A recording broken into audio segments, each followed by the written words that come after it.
తాడేపల్లిగూడెంలో పర్యటిస్తున్నటువంటి రామధనస్సు మరి విస్తృతంగా తిరుగుతుంది. ఒక్కసారి ఈ రామధనస్సు నిర్వాహకులు చల్లా శ్రీనివాస శాస్త్రి గారిని వెళ్ళి దాని గురించి పూర్తి వివరాలు తెలుసుకుందాం. నా పేరు చల్లా శ్రీనివాస శాస్త్రి అండి. నేను గత 8 సంవత్సరాలుగా అయోధ్యలోనే స్థిరపడ్డాను. నాది స్వగ్రామం, మా నాన్నగారు తెనాలి, నేను పుట్టి పెరిగింది నిజామాబాద్. ఎందుకంటే రాములు వారి దేవాలయం ఎప్పటికైనా వస్తుంది అన్న నమ్మకంతో నేను ఒక వెండిటిక తయారు చేసి పెట్టుకున్నాను. ఆ వెండిటిక అదృష్టం బాగుండి ఆ దేవాలయం కోర్టు తీర్పు వచ్చింది. ఇచ్చిన నెక్స్ట్ డేనే నేను అయోధ్య వెళ్ళిపోయి 2.5 కిలోలు వెండి ఇటుక వాళ్ళకి సమర్పించాను. ఇక వాళ్ళు ట్రస్ట్ ఏర్పడిన తర్వాత మళ్ళీ ఫోన్ చేసి ఇంకా 4 ఇటుకలు అడిగారు. పంచభూతాల సాక్షిగా 5 ఇటుకలు వెండి ఇటుకలు శంకుస్థాపనలో పెడతాం, మీరు ఇంకో 4 ప్రొవైడ్ చేయగలరా అన్నారు. అది అంతకంటే అదృష్టం, ఇన్ని కోట్ల మందిలో మరి నాకు వచ్చింది అవకాశం. అలాగే అని చెప్పి 4 తయారు తీసుకెళ్ళి ఆగస్టు 2వ తారీఖు హ్యాండ్ ఓవర్ చేసేవాళ్ళకి. ఆగస్టు 5వ తారీఖు శంకుస్థాపన అయింది. ఆ విధంగా మోడీ గారి చేతుల మీదుగా అవి పెట్టడం జరిగింది. నా జన్మ ధన్యమైంది అనుకున్నా. కానీ నాకు ఇంకా తృప్తి కలగల. ఇక అక్కడే ఉండి ఏదో ఒకటి సేవ చేసుకుందామని వాళ్ళని ట్రస్ట్ వాళ్ళని అడిగితే వాళ్ళు అన్నారు, మీ పులిహోరలు చక్కెర పొంగలు తినరు ఇక్కడ ఎవరు, ఏదైనా మిఠాయి లాగా పంచండి అన్నారు. ఆ విధంగా రోజుకి 10,000 లడ్డు చేసి దేవాలయం దగ్గర వచ్చే భక్తులకి అందరికీ పంచుతూ ఉన్నాం. అదేవిధంగా లడ్డు పంచేటప్పుడు అందరూ వచ్చి నన్ను భోజనం అడిగేవాళ్ళు. మన భోజనం అయోధ్యలో దొరకదు, మన తెలుగు భోజనం. అందుకని మనమే ఎందుకు పెట్టకూడదని చెప్పి నా పాదయాత్ర అయిపోగానే మొదలుపెట్టాను. ఇది 4వ సంవత్సరం నిరాటంకంగా సాగుతుంది, నిత్యాన్న ప్రసాదం. అందుకని ఎవరు ఆకలితో రాకూడదు, అయోధ్యకు వచ్చిన వాళ్ళని ఇబ్బంది పడకూడదని భోజనం పెడుతున్నాను. ఇక ఎలాగైనా ఇంకా రాముల వారికి 8 కిలోలతో పాదుకలు తయారు చేయించా, వెండిలో తయారు చేయించి దేశం మొత్తం తిరిగి అన్ని దేవాలయాల్లో రామేశ్వరం నుంచి బద్రీనాథ్ వరకు అన్ని దేవాలయాల్లో పూజలు చేయించి అయోధ్యకి 41 రోజు ప్రదక్షిణ చేశాను. చేసిన తర్వాత ఇటుగా పాదుకలు తీసుకొని అన్ని శంకరమఠాల్లో పూజలు చేయించి దేశమంతా తిరిగి తర్వాత 1 నెల ఇంగ్లాండ్ వాళ్ళు పిలిచారు, ఇన్వైట్ చేశారు. ఇంగ్లాండ్ కూడా వెళ్ళి వచ్చిన తర్వాత ఇక ఆ పాదుకలను బంగారు పాదుకలు కూడా చేయించాం. బంగారు పాదుకలు 2 జతలు చేయించాను. అదేమో పంచలోహాల్లో చేయించి బంగారం పోత పోసాను 1 కిలో. అవి అవి 2 ఇచ్చేసాను దేవాలయానికి, రామాలయానికి ఇచ్చేసాను. తర్వాత ఒక ధనుసు చేయించాను, కోదండం 13 కిలోలు వెండి, కిలో బంగారంతో చేయించి అది కూడా సమర్పించా ట్రస్ట్ వాళ్ళకి. ఇప్పుడు ఈ బంగారు ధనుసుని తయారు చేయించి నేను కట్టబోయే కళ్యాణ రాముడి దేవాలయంలో ప్రతిష్ఠ చేయాలని సంకల్పం. సార్, ఇప్పటికే అయోధ్యలో బాలరాముడి దేవాలయం నరేంద్ర మోడీ చేతుల మీదుగా ప్రారంభమైంది.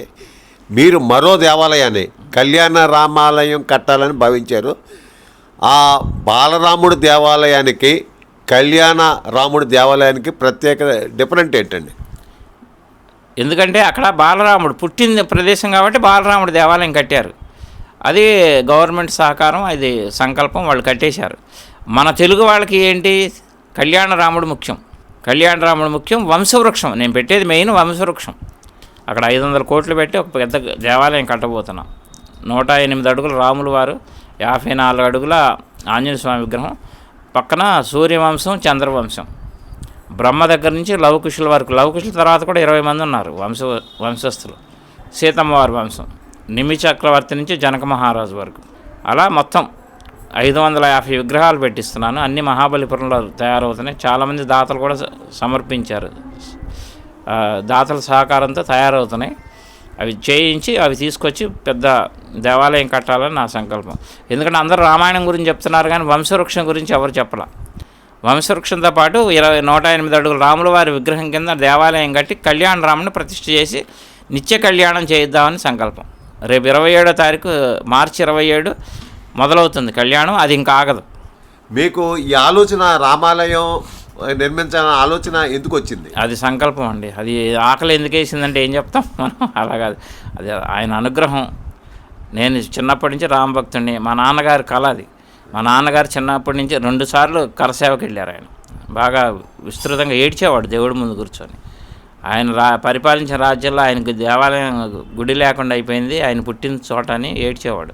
సార్, ఇప్పుడు కళ్యాణ రామాలయం గురించి ఈ రామధనుసును పాదుకలు తయారు చేసి ఏ లోహంతో తయారు చేయించారు, ఎక్కడ తయారు చేయించారు?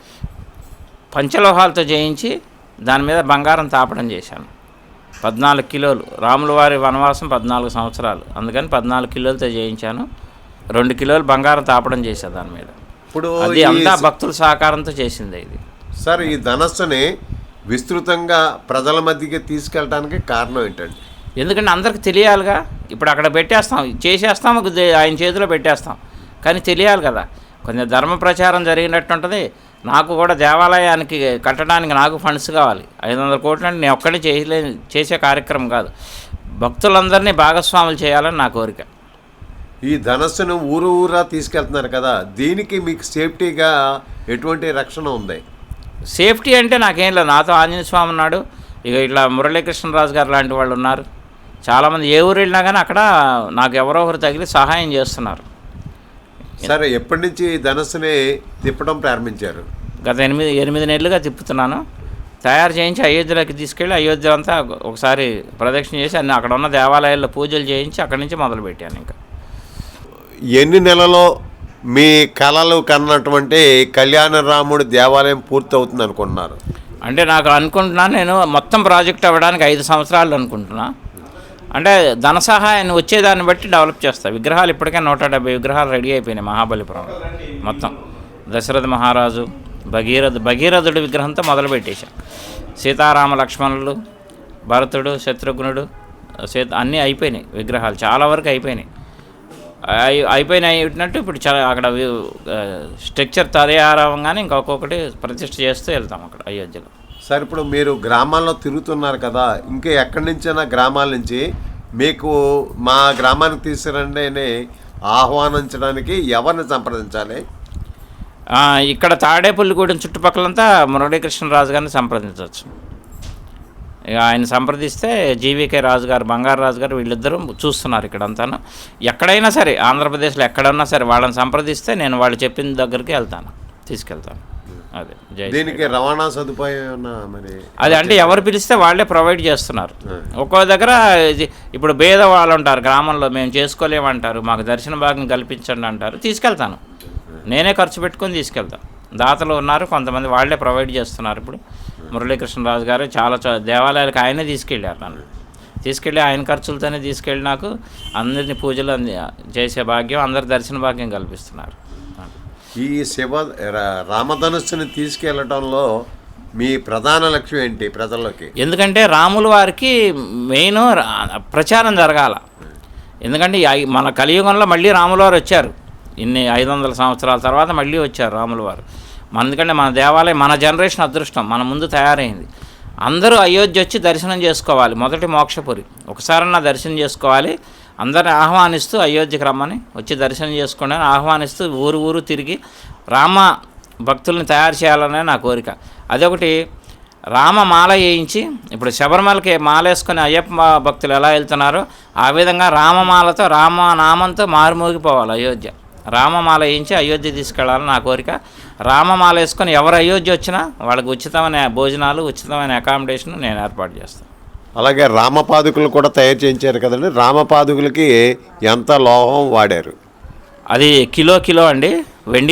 వెండిలో చేయించి దాని మీద బంగారు తాపడం చేసాం. అది ఎందుకంటే ఎక్కడ మనకి చరిత్రలోకి తిరిగి ఉండదు, ఒక రామాయణంలోనే ఉంది పాదుకలు రాజ్యాన్ని పరిపాలించినాయి అని. మరి అంత విశిష్టత ఉంది రామ పాదుకలకి.